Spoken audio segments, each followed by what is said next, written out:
แล้วนะครับคือถามเนี่ยลูกเล็กลูกครับคุณนัทวีและคุณต่อครับญาติมารออยู่ครึ่งวันแล้วครับหมายว่าพบญาติได้ครับ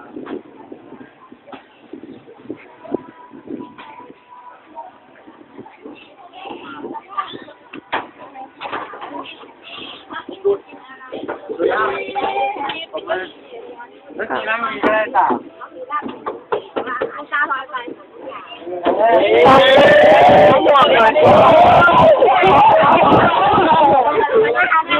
นี่บอกให้พ่อการไม่ยอม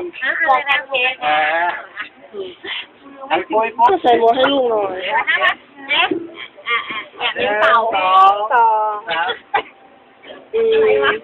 อะไรของมันปุ้ยต้องสามดิหนึ่งสองแล้วสามผิดแล้วเอาใหม่โน้ต1 2 3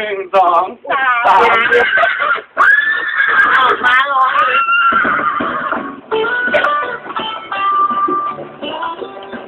ใช่ครับ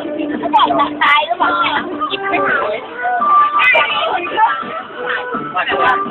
งบ้านเราเขาใหญ่สัญญาณมีใช้การเกินดำตะคอไอ้นี่กินน้องอยู่ตาเขาอาชีพวิสา